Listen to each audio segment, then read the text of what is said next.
your income can grow faster than your sense of security. Let me give you a financial paradox that nobody warns ambitious people about. You can double your income, still worry about money. You can become a millionaire, and some of you billionaires, and still feel behind. You can buy the house you once dreamed about, then walk into somebody else's house, and suddenly yours feels small. You can build a successful company and become more financially anxious than when you had almost nothing. Why? Because making more money and becoming wealthier are not necessarily the same thing. And making more money and feeling secure around money are definitely not the same skill. Greetings from Curaçao. I'm here delivering another private invitation-only Climb Greater Heights immersive training retreat, working intensively every single day across the different areas that shape a person's life, leadership, and business. And money inevitably enters the conversation every time. Not because money is everything for my clients, it isn't, but pretending money doesn't matter is equally naive. Money affects where you live, the education you can access, the experiences you create, the people you can support, the businesses you can build, the risks you can absorb, the causes you can fund, the time you can reclaim, the choices available to you. So yes, money matters. But here's where it gets fascinating. You don't have a relationship with money only through your bank account. You have one through your nervous system, your upbringing, your beliefs, your values, your identity around money, your ambitions around money, your fears, your relationships, and sometimes your wounds. I've encountered variations of this pattern in my private work with clients from all professional backgrounds. A highly successful person earns significantly more than they did years earlier. More revenue, more assets, more opportunities, yet internally something hasn't caught up with them. They still think, what happens when this disappears? I need one more deal. One more property, perhaps 1 more million for some of you, 1 more successful year. Then I'll relax. So they achieve the number. But something fascinating happens. The mind moves the finish line. Again, this isn't a criticism of ambition. I believe in ambition. I believe in building businesses, creating wealth, investing wealth, expanding it, putting it to use, contributing, leaving a legacy. But there is an enormous difference between building wealth from purpose and values alignment and chasing wealth to silence an internal fear that refuses to be satisfied. One builds freedom, the other can build a very expensive prison. So today, in this video, I want to give you 3 things to examine in your life. Number 1, discover the job you have given money. Complete this sentence for me. When I finally have enough money, then I will feel ... Don't intellectualize it. Finish it in as much details as you can. Safe, free, respected, powerful, successful, independent, desirable, accepted for some of you. Enough. Now, we are no longer talking only about finance. We are talking about human behavior in here. Because perhaps you have given money a job it was never designed to perform. Money is an extraordinary tool. It can buy access, expertise, healthcare, education, a property perhaps, travel in beautiful locations such as Curaçao, time, investment, experiences, convenience, security, options. But money has its limitations. Money cannot permanently convince you that you are worthy when fundamentally you believe you are not. Money cannot guarantee love. It cannot guarantee respect. It cannot guarantee meaning. And it certainly cannot guarantee inner peace. Yet people spend extraordinary amounts trying to make money perform precisely those jobs. The watch, the car, the postcode, the private club, the next valuation, the next zero on the bank statement.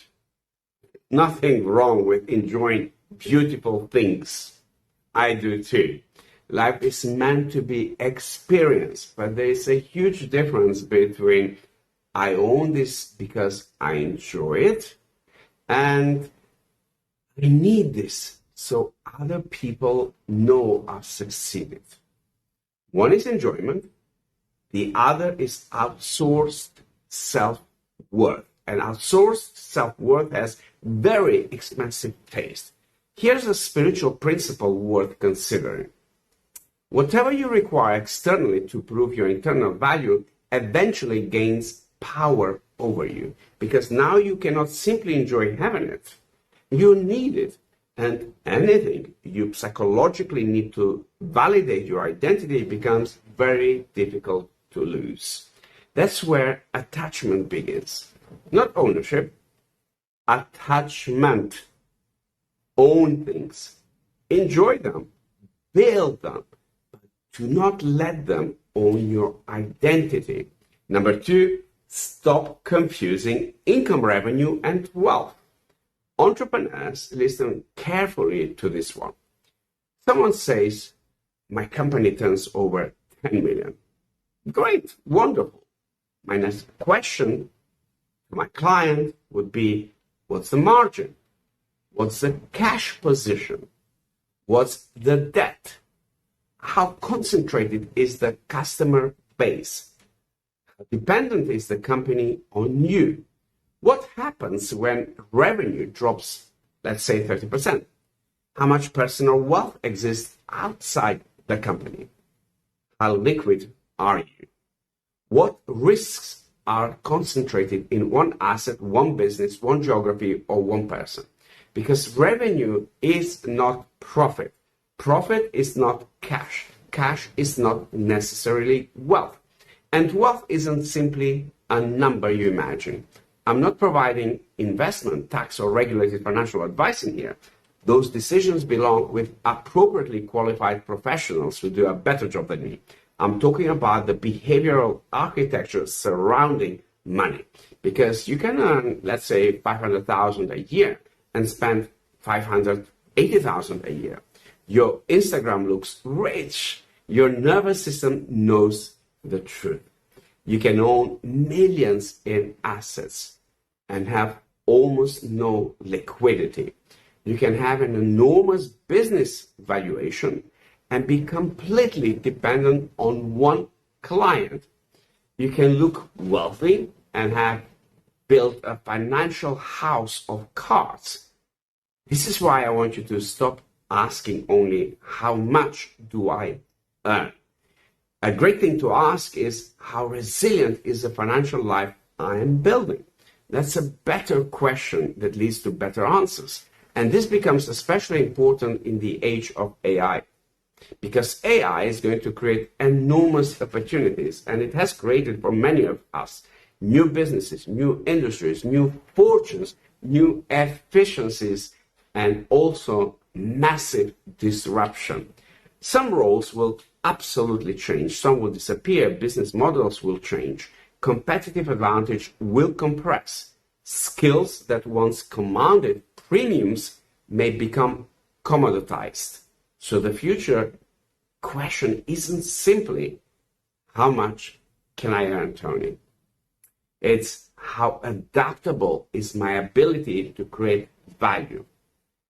That's real capital too. Your ability to learn, to adapt, to think, to lead, to build relationships, to identify opportunities, to use AI intelligently, to reinvent, to create, to make decisions under uncertainty.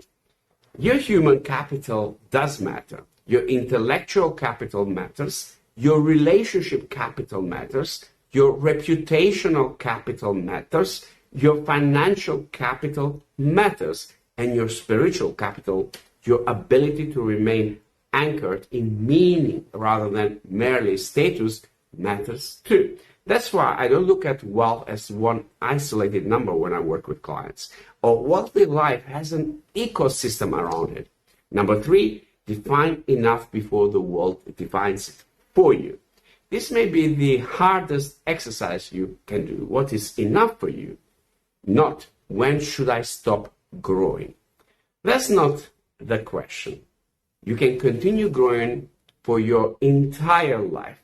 I intend to personally. The question is, at what point does more stop being necessarily for my security and start becoming a choice for creation, contribution, and expansion? Without defining enough, the scoreboard never turns off. 100,000 becomes 500,000, 500,000 becomes a million becomes 5 million, 5 million becomes 10 million, and so on. The beautiful house becomes a bigger house. Business class becomes first. First becomes private jet. Then, one afternoon, you meet somebody whose jet is larger than yours, and suddenly abundance feels like inadequacy. That's not wealth. That's comparison with better upholstery. And social media has industrialized this. You used to compare yourself with people in your village, in your family. Now, before breakfast, you can compare your body with an athlete, your company with a billionaire, your relationship with someone's honeymoon, your house with a property influencer, and your holiday with somebody apparently living permanently in the Maldives. No nervous system evolved for this much comparisons. So you need an internal scoreboard. You may ask this: what if lifestyle genuinely matters to me? How much security do I want? How much liquidity? What experiences matter for me? What do I want to provide for my family? What do I want to invest? What do I want to create? What do I want to invest in working with somebody like me? What do I want to contribute? What causes matters? What legacy should my wealth enable? Now, money has for sure a direction, because wealth without purpose easily becomes accumulation. And accumulation without awareness can become fear wearing expensive clothes. Let me take this into relationships. Money arguments are rarely only about money. One partner says, you spent too much. The other hears, you want to control me. One says, we need to save. The other hears, you don't believe in our future. One sees investing as an opportunity. The other sees loss. One grew up in scarcity, another grew up around financial chaos. Another grew up where money represented status. Another where discussion of money was almost taboo. So two adults sit at the same table discussing 20,000. But psychologically, they may be discussing two completely different childhoods. That's why spreadsheets alone don't solve financial conflict. The numbers matter, something I do in every client Greater Heights, but so does the meaning assigned to them. And this is exactly why high-achieving individuals often choose integrated transformational work where we focus on them, because your business doesn't exist separately from you. Your money doesn't. Your relationship doesn't. Your leadership doesn't. Your health doesn't. The same human being walks through every room. The same beliefs, the same nervous system, same identity, the same values, the same unresolved patterns, but different clothes, same human. And here is the cost of getting wealth wrong. You can spend your healthiest years sacrificing your body to make lots of money, then spend your money trying to recover your health, with some of my clients we do now. You can sacrifice your relationship building the company, then discover the company survived and the relationship didn't, and then we work together. You can sacrifice your children's childhood to provide them with everything. Expect the thing they wanted most, you. You can spend decades building financial freedom while psychologically becoming increasingly imprisoned by the fear of losing it. That's a terrible exchange rate. Look around Curaçao. The ocean doesn't become more ocean because it possesses another liter of water. The sun doesn't compare its brightness with yesterday.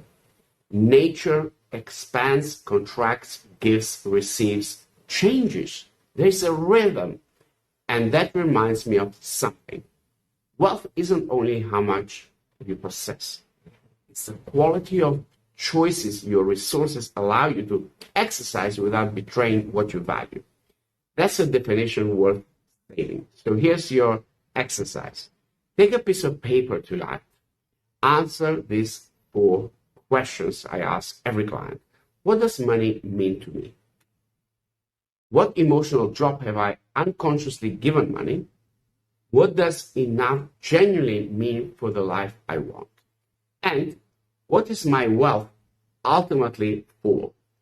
That 4th question truly matters, because once you know what wealth is for, you can begin building it with intention rather than simply accumulating it through momentum.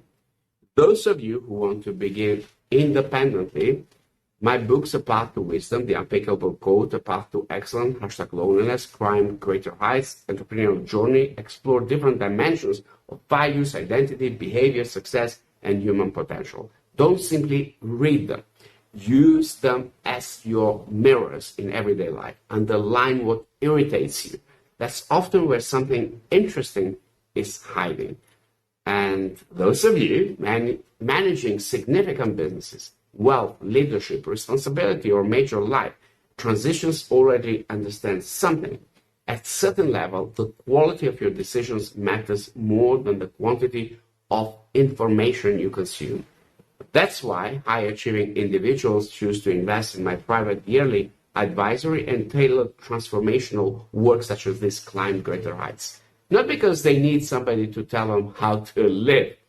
They invest to have a confidential, rigorous environment where their assumptions can be challenged, patterns examined, and personal relationship, leadership, business, and wealth decisions considered as an interconnected system.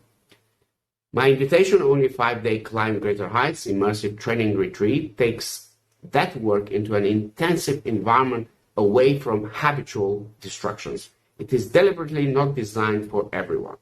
Clients book in advance because the work is highly personalized, and my capacity for this depth of private work is intentionally limited. Those of you ready to make that level of investment in yourself, your leadership, your business, your family, and the future you are building can contact my team at info@tonyselimi.com. But before you contact my team, do the exercise, because I don't want you buying transformation you aren't prepared to practice. Look at your money, what you earn, what you keep, what you own, what you owe, what you fear, what you chase, what you protect, what you enjoy, what you give, and what you are ultimately building it all for. Then ask yourself this: am I building wealth, or am I simply becoming more expensive to maintain? That's a very different question, because the goal isn't to become less ambitious, become more ambitious. Build extraordinary businesses, create wealth, invest the money you build, innovate, use AI, transform through AI, own beautiful things that you want, travel the world, create extraordinary experiences for you, your loved one, your teams, your everybody around you. Give generously, leave something meaningful behind, but do not become so successful at making a living that you become bankrupt in the things that make a life worth living. Build wealth that gives you options. Build relationships worth having options for. Build health capable of enjoying those options. Build wisdom capable of choosing between them. And build a purpose larger than numbers sitting in your account right now. Because ultimately, the highest form of wealth isn't having everything. It's having enough inner freedom that everything you own remains a tool and nothing you own becomes your master. That's the definition of wealth. And that's how you climb towards greater heights without losing yourself somewhere between the first million and the next billion. With love from Curaçao.